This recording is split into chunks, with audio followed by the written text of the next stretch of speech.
The last credits of a forgotten soldier. The space station was old, very old. Its metal walls were dark, scratched, and tired, just like the man who lived inside it. His name was Elias Core. Once, he was a human soldier. Once, he fought in wars that decided the fate of stars. But now, no one remembered his name. Elias sat alone in a small room near the edge of the station. A weak yellow light flickered above his head. The air smelled of rust and cold metal. Outside the small window, space stretched forever, silent and empty. He looked at a small screen in his hand. Credit balance, 43 units. That was all he had left. Elias closed his eyes slowly. 43 credits could not buy much. Not food for long. Not medicine. Not heat. It was barely enough to survive a few more days. He leaned back in his chair and stared at the ceiling. I survived the war, he said quietly. I survived fire, steel, and death. But this, he paused, this feels harder. No one answered. No one ever did. Years ago, Elias wore armor marked with medals and numbers. He stood with other soldiers, humans and aliens together, fighting enemies that burned planets. He saved lives. He followed orders. He watched friends die. When the war ended, the galaxy moved on. The soldiers did not. Elias was too old to fight again, too broken to work heavy jobs. The governments thanked him, gave him a small payout, and forgot him. Now he lived here, on Station K-17, a forgotten stop near nowhere. He stood up slowly. His knee hurt, as it always did. He grabbed his old coat and stepped into the hallway. The station was quiet at this hour. Most traders had already left. Only a few lights worked. The floor vibrated softly under his boots. Elias walked toward the supply section. He hoped to find cheap food, maybe something close to expiring. He knew the sellers. They knew him too. As he passed an old cargo bay, he stopped. He heard something, a sound so soft that he almost missed it. A small cry. Elias frowned. No one used this cargo bay anymore. It was marked unsafe. Broken doors. No guards. The sound came again. A weak sound. Tired. Sad. Elias turned toward the bay. Hello, he called. No answer. Only the sound again, small and shaking. His hand tightened into a fist. He had learned in war to trust his instincts. Slowly, he pushed the cargo bay door open. The door screamed as it moved. Inside, the lights were broken. Only emergency red lights glowed along the walls.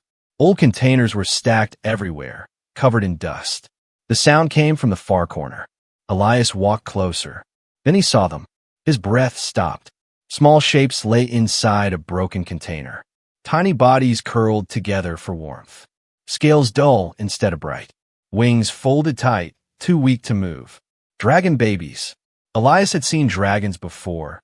Huge, powerful beings that ruled skies and space lanes. Their fire could melt ships. Their pride was legendary.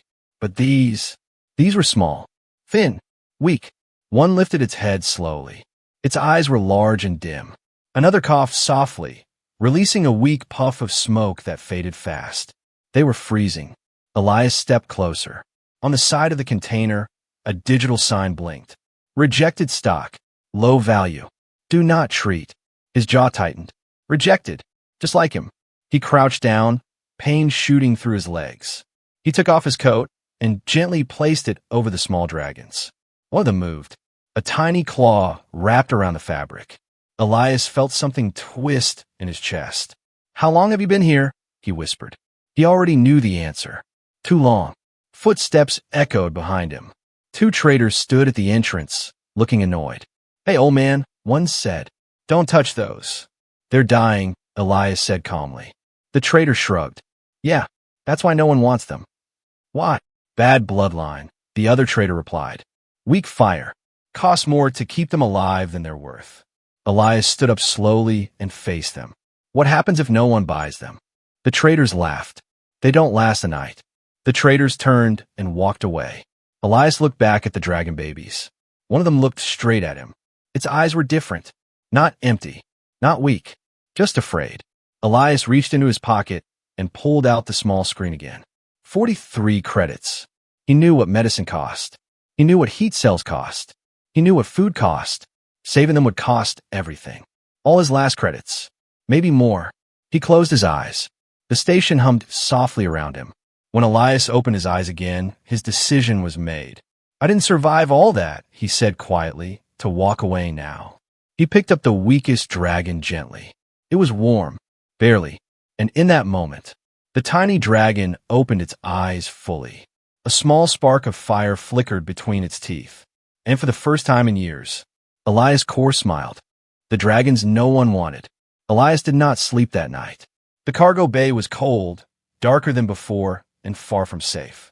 Warning lights blinked slowly, like tired eyes refusing to close. The station's power system groaned as if it might stop at any moment. Elias sat on the metal floor with his back against a crate. In front of him were the dragon babies. 5 of them. They were smaller than he first thought. Too light, too quiet. Their scales were cracked and dull, not shining like healthy dragons. Their wings trembled every time cold air moved through the bay. One of them coughed again. Elias clenched his jaw. He wrapped his old coat tighter around them, but he knew it was not enough. Dragons needed heat. Dragons needed energy. Dragons needed care. Things that cost credits. Elias looked at his wrist screen again. 43 credits. He laughed softly. Not a happy laugh. A tired one. In the war, he had stood in firestorms. He had watched cities burn. He had carried wounded soldiers while explosions shook the ground. And yet, this felt heavier. One of the dragon babies slowly crawled closer to him. Its movements were weak, unsure. It pressed its small head against his leg, searching for warmth. Elias froze. Dragons did not do that. They were proud creatures. Even babies kept distance from other species. But this one stayed. Easy, Elias said quietly. I won't hurt you. The dragon made a soft sound. Not a cry. Almost like trust. That word hit him harder than any weapon ever had. Trust. He had not felt that in years. Footsteps echoed again in the cargo bay. This time, heavier. Elias looked up. A station guard stood near the door, armor scratched, face bored. You can't stay here, the guard said. This area is closed. Elias slowly stood. They're dying, he replied. The guard glanced at the dragons, then looked away. Not my problem. If they die here, Elias said, his voice steady, their blood is on this station. The guard sighed. Listen, old man. Those are rejected dragon stock. Dragon clans already mark them as waste. If you interfere, you'll be responsible. Good, Elias said. The guard blinked. What? I'll be responsible, Elias repeated. The guard stared at him for a long moment. Then he laughed. With what money? Elias didn't answer. The guard shook his head and walked away. Don't say no one warned you. Silence returned. Elias knelt again and gently picked up the smallest dragon. It was lighter than a ration pack. Too light. Its breathing was shallow. He checked its chest the way he once checked wounded soldiers. Still alive? He whispered. Barely. He reached into his pocket and pulled out a small metal object. A war badge. Old. Scratched. Faded. It carried his unit number and service record. Proof that he once mattered. He stared at it for a long time.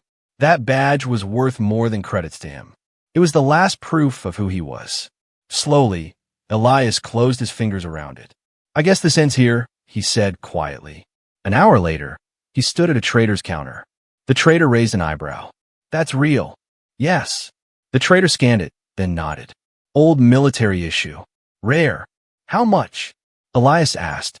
The trader named a number. It was enough. Enough for medicine. Enough for heat cells. Enough for food. Enough to save them. Elias handed over the badge without another word.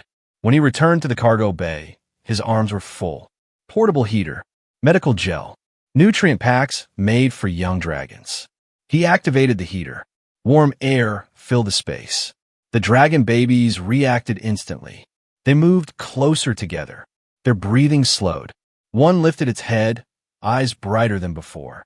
Elias applied the medical gel carefully, his hands steady like they had been in battle.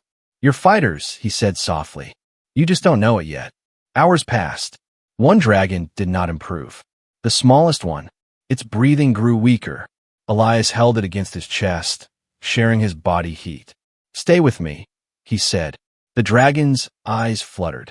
For a moment, Elias thought he was too late. Then, A faint glow appeared beneath the dragon's scales. Not red, not orange, something deeper, older. The air shifted. The heater flickered. Elias felt it. Power. Real power. The dragon released a tiny spark. Not weak. Controlled. Ancient. Elias stared. That's not broken fire, he whispered. That's locked fire. Somewhere far away, deep in dragon-controlled space. An ancient sensor activated, and a warning echoed through the stars. Royal blood has awakened. Back in the cargo bay, Elias did not know any of this. He only knew one thing. These dragons were not unwanted. They were feared, and by choosing them, he had just placed himself in the path of something far bigger than survival. The choice that could not be undone. The station alarms did not ring. That was the first bad sign. Station K-17 was old, but its alarms always reacted to power shifts, even small ones. Yet after the strange glow faded from the smallest dragon, everything went silent again. Too silent. Elias sat on the cold floor of the cargo bay. The weak dragon still pressed against his chest. The others slept close to the heater, their tiny bodies finally warm. His heart was beating faster than it should. He had seen power before.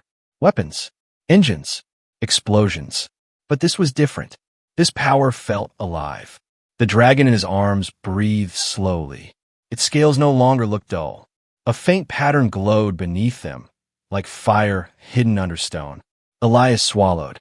You're not weak, he said softly. You were never weak. The words felt heavy in the air. He gently placed the dragon beside the others and stood up. His knee screamed in pain, but he ignored it. Something was coming. He could feel it. Years of war had trained him for moments like this, when danger moved quietly, when the air itself felt wrong. He shut down the portable heater and packed the supplies fast. If the station detected unusual energy, someone would come. Guards, traitors, or worse.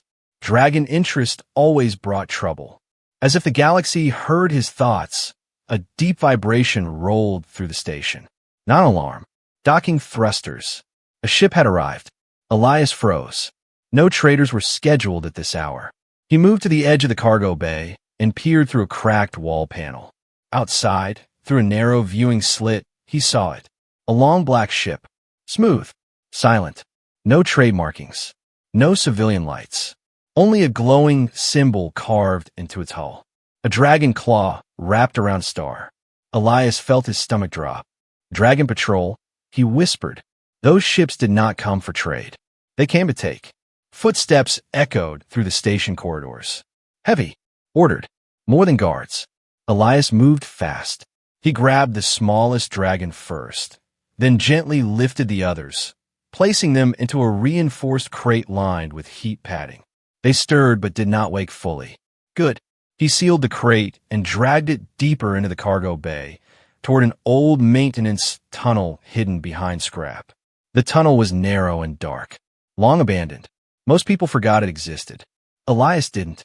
He had used tunnels like these in war zones, crawling through smoke and fire. As he pushed the crate inside, voices echoed from the corridor. Deep voices. Not human. Energy spike confirmed, one voice said. Location nearby. Another replied, cold and sharp. Then the asset is here. Elias pulled the crate fully into the tunnel and covered the entrance with loose metal panels. Then he stepped away. Slowly, carefully. He stood alone in the open cargo bay, waiting. The Dragon Patrol entered moments later. 3 of them. Tall. Armored.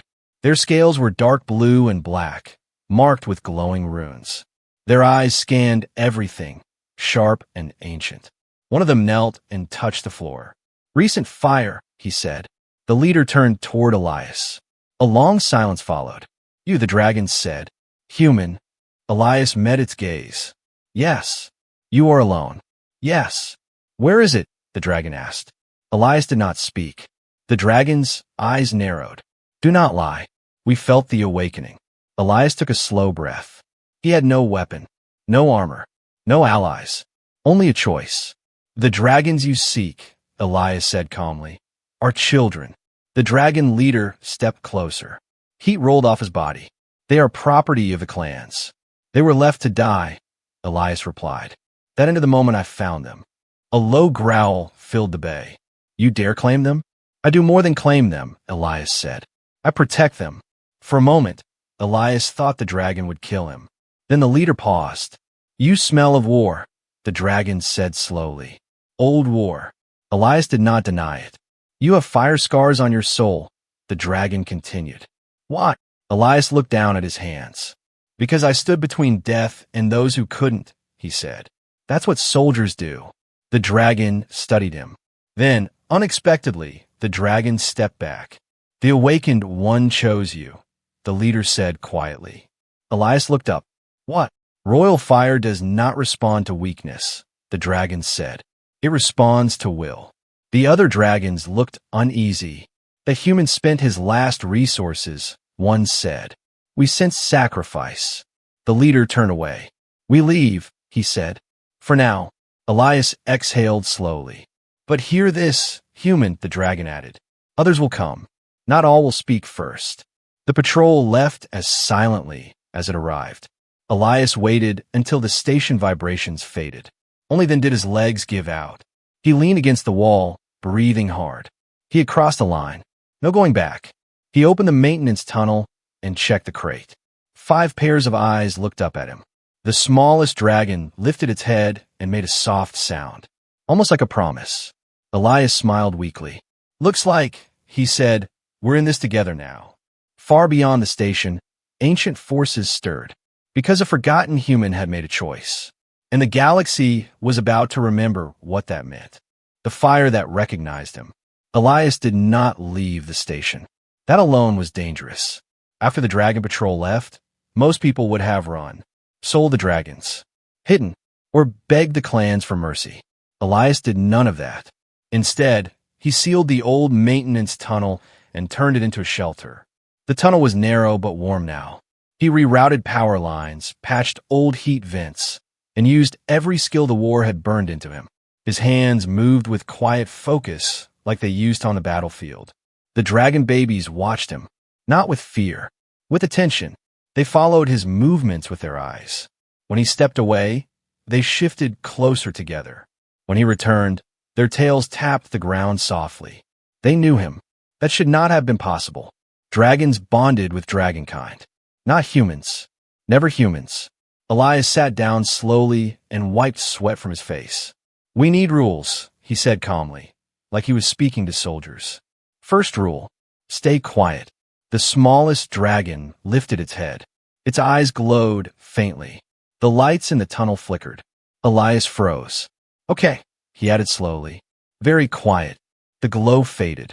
Elias exhaled. That was when he noticed something strange. The smallest dragon's fire did not feel hot. It felt deep, like heat coming from far underground. Not burning. Waiting. Elias carefully extended his hand. The dragon did not pull away. When his fingers touched its scales, a sharp pain flashed through his arm. Not injury. Memory. Suddenly, he was not in the tunnel. He was back on a battlefield. Explosions. Firestorms. Dragon wings blocking the sky. He saw himself younger, kneeling beside a wounded dragon soldier. Enemy fire rained down. Orders screamed through his helmet. Leave it. Elias remembered his answer. No. He remembered dragging that dragon to safety. The memory shifted. Another moment. Another dragon.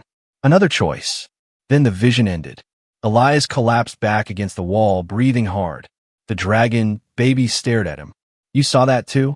Elias whispered. The dragon blinked slowly. Confirmation. Elias laughed softly, shocked. So that's it, he said. You're not reacting to me. He looked at his scarred hands. You're remembering me. The tunnel shook slightly. Far above them, the station's long-range sensors activated. An old system, rarely used. A signal escaped into deep space. Ancient frequency. Dragon origin. Royal tier. Somewhere beyond known trade routes. Inside a massive floating citadel of stone and fire, a massive eye opened. The Dragon Queen had awakened. Her advisors knelt as heat filled the chamber. The signal, she demanded. Confirmed, an elder dragon said. Royal fire. Alive. Her claws dug into the stone throne. And the protector? The elder hesitated. Human. Silence fell. A human? She repeated, disbelief mixed with something older. Yes, Your Majesty. The fire responded to him. The queen stood slowly. No human has been accepted by royal fire since the First War. She closed her eyes. Prepare the fleets. Back in the tunnel, Elias felt none of this. He was too busy fighting a different battle. The smallest dragon suddenly cried out. Its body shook. Fire patterns spread across its scales, glowing brighter. The other dragons panicked. Elias moved instantly. He pulled the dragon close, shielding it with his body. Easy, he said firmly. Breathe. Slow. The fire did not burn him. Instead, it flowed around his arms like warm air. The dragon calmed. Elias stared at his hands. Not a single burn. That settles it, he said quietly. You're not weak. He looked at all 5 of them. You were hidden. The tunnel lights flickered again. A warning beep sounded for his wrist screen. Incoming authority signal. Multiple ships. Fast. Elias's war instinct screamed. This was not a patrol. This was a retrieval force. He looked at the dragons. Running was impossible. Hiding would not last. He straightened his back. If they're coming, he said, then they'll meet me first. The smallest dragon stepped forward. It raised its head and released a low sound. Not a cry, a command. The tunnel walls vibrated. Old metal bent. Fire symbols burned briefly into the stone. Elias felt it. The bond had formed. Not ownership. Not control. Choice. Far away, the Dragon Queen felt it too. She whispered a single sentence that shook the stars. The human has been chosen. And for the first time in centuries. The galaxy feared what that might mean. When the galaxy came for them, the station shook. Not a small tremor. Not a warning vibration. This was the kind of force Elias had felt only once before, when warships entered orbit. Station K-17's old lights flickered wildly. Panels rattled. Somewhere far above, metal screamed as docking clamps locked into place. Elias stood in the tunnel entrance, body tense, eyes sharp. They're here, he said quietly. The dragon babies felt it too. All 5 of them pressed closer together. Their scales glowed faintly, reacting to the massive power outside. The smallest one stepped forward, standing beside Elias instead of behind him. That alone sent a chill through his spine. It's okay, Elias said, though he was not sure it was true. Stay close. His wrist screen flashed again. Multiple vessels detected. Dragon authority level. Extreme. Extreme meant one thing. No negotiation. Heavy footsteps echoed through the station corridors. Not guards. Not traitors. Warriors. Elias moved out of the tunnel and into the open cargo bay. He did not hide. If they wanted him, they would see him. The cargo bay doors slid open with a loud hiss. Heat rolled in first. Then they entered. 7 dragons. Each one massive, armored, and marked with glowing symbols of rank. Their eyes burned like controlled stars. Their presence alone bent the air. At their center walked one who was different. Taller. Older. His scales were silver black, cracked with age, but filled with power. His horns were carved with ancient markings. A high commander. The commander stopped when he saw Elias. A human, standing alone, unarmed, between dragon forces. Silence spread through the bay. You, the commander said slowly. Step aside. Elias did not move. You stand on ground claimed by dragon authority, the commander continued. Return the royal asset. They're not assets, Elias replied calmly. A low growl rippled through the warriors. The commander raised one claw slightly. Silence returned. You are a relic, the commander said, studying Elias. A leftover from old wars. You should not matter. Elias met his gaze. I've heard that before. The commander's eyes narrowed. You cannot protect them, he said. You cannot even protect yourself. Elias nodded once. That may be true, he said, but I'll try anyway. That answer shocked them. Dragons respected power. They respected blood. They respected fire. But this was something else. Behind Elias, the smallest dragon stepped forward. Its globe brightened. The floor beneath its claws cracked. The warriors shifted uneasily. The commander's expression changed. Royal fire, he whispered. The small dragon lifted its head and released a low sound. The sound hit like a wave. Every dragon in the bay froze. Ancient instinct took over. Kneel. Two of the warriors dropped to one knee before they could stop themselves. The commander staggered back one step. Impossible, he breathed. You are unawakened. The dragon's eyes locked on Elias. Then it moved. It pressed its head gently against Elias's leg. Claim. The cargo bay erupted in shocked voices. The royal has chosen. A human. This breaks all law.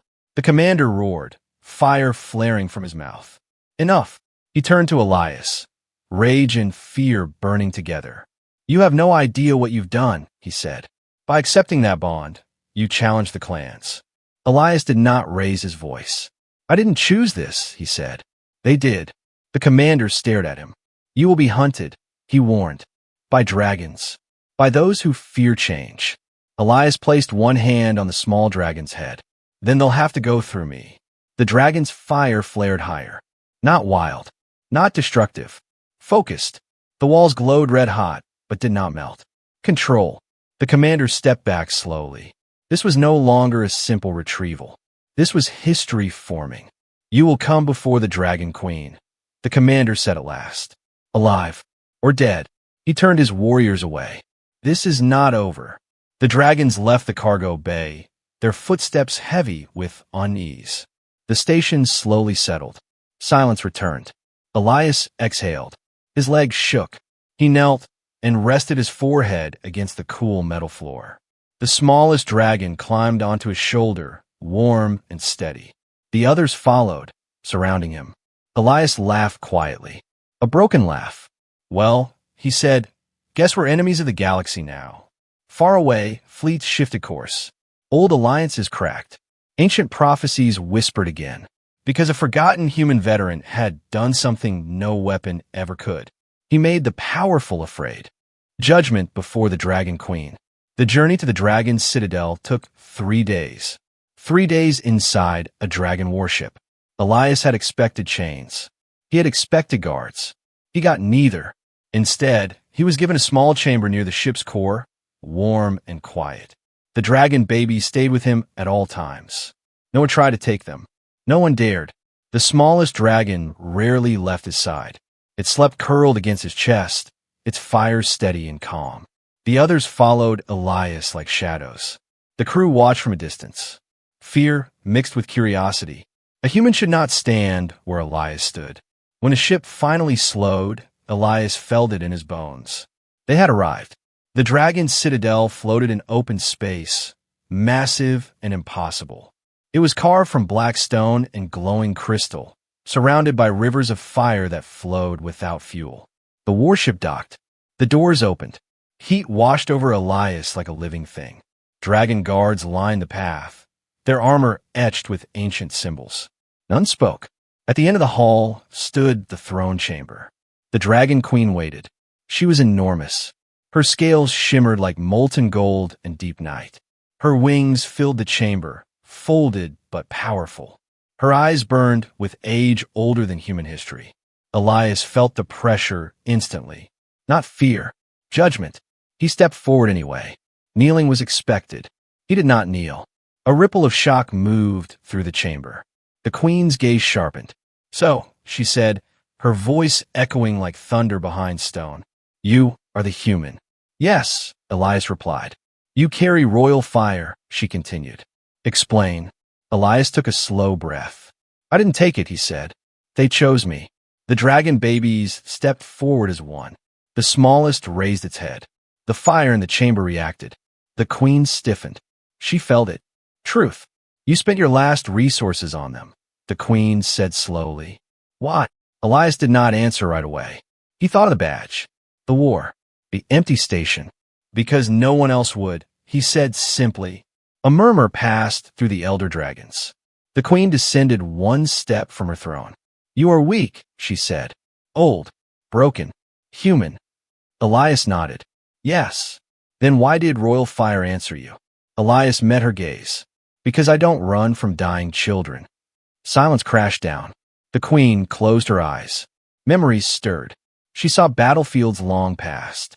Humans and dragons fighting side by side. A human soldier standing between dragon hatchlings in annihilation. She opened her eyes slowly. "You are Firefather," she said. Gasps echoed. The title had not been spoken in centuries. The queen raised her claw. "By ancient law," she declared, "the chosen protector cannot be taken." A dragon elder protested. "This breaks tradition." "Tradition broke first," the queen snapped, "when we abandoned our young." Her gaze returned to Elias. "You will keep them," she said. "But know this." She leaned closer. "Not all dragons agree with me." Elias nodded. "I figured." The queen straightened. "Enemies will rise," she said, "and you'll be their target." Elias placed a hand over the smallest dragon. "I've been a target before." The queen studied him. Then, unexpectedly, she bowed her head. A queen, bowing to a human. "The galaxy forgot you," she said. "We will not." The chamber shook as ancient fire flared. A new path opened. But far away, in the shadows of dragon space, others watched and planned. Because the greatest threat was no longer fire. It was loyalty, a family forged in fire. The attack came without warning. No alarms, no challenge, no honor. The traitor fleet entered dragon space under false authority codes. Ancient systems hesitated just long enough. Then the sky burned. Elias felt it before anyone spoke. The smallest dragon woke with a sharp cry. Its fire flared bright, filling the chamber with deep golden light. "Something's wrong," Elias said, already moving. The dragon's citadel shook as explosions struck the outer shields. Fire rained across the void, crashing against ancient stone and crystal. A dragon guard burst into the chamber. "Rebel clans have breached the outer ring." The dragon queen rose in fury. "They dare," she growled. But Elias was already kneeling, fastening the protective harness around the dragon babies. His hands were steady. This was not new. War never warned you. "Get them to safety," the queen ordered. Elias looked up. "No," he said. Every dragon froze. "I don't run while others fight," Elias continued. "That's not who I am." The smallest dragon stepped onto his shoulder. Its fire did not rage. It focused. The queen stared at them both. Then she nodded once. "So be it, Firefather." The outer gates fell. Rebel dragons poured into the citadel. Larger, crueler, their fire wild and hungry. They roared when they saw Elias. "A human," one laughed. "The queen hides behind this." Elias stepped forward. Old armor was placed on him. Ceremonial, light, etched with dragon runes. It adjusted to his body like it belonged there. The dragons attacked. Fire exploded. Elias moved. Not fast, not strong, precise. He used cover, timing, position. He had fought monsters before. The dragon babies joined him. The smallest released a controlled wave of royal fire. Not destruction, suppression. Rebel fire weakened, flickering. "Impossible," a rebel roared. Elias stood between the rebels and the hatchlings. Again, like he always had, a massive rebel commander charged, fire blasting straight at Elias. The baby screamed. Elias did not move. The fire split around him. The royal flame answered his will. The rebel froze in shock. Elias spoke, voice calm and tired. "This ends now." The rebel fell. Silence followed. The remaining rebels fled. The citadel still stood. Smoke drifted through shattered halls. Elias sank to one knee, breathing hard. His heart pounded. The smallest dragon pressed its head to his cheek. Warm, alive. The dragon queen approached slowly. She looked at the broken armor, the humans surrounded by dragons. "You could have died," she said. Elias smiled faintly. "Yeah," he said. "That's usually how it goes." The queen turned to the gathered dragons. "Remember this moment," she commanded. "Power is not fire alone." She looked at Elias. "It is the choice to stand." Days later, the galaxy learned the truth. A human veteran had faced dragon rebels and won. Not with conquest, with loyalty. Elias chose not to rule. He chose not to command fleets. Instead, he left the citadel. He returned to quiet space, with 5 dragons flying around him, laughing in fire and light. He built a small home on a war moon. Simple, peaceful, The dragon babies grew strong, not because of blood, because of care. One night, Elias sat watching them fly. He felt tired, but not alone. For the first time since the war, he belonged. The smallest dragon landed beside him, resting its head on his shoulder. Elias whispered softly, "I spent my last credits on you." The dragon replied in a voice like gentle fire, "And we spent our future on you." Far across the stars, the galaxy changed its stories. Not about dragons, not about fire, but about a forgotten human who refused to walk away.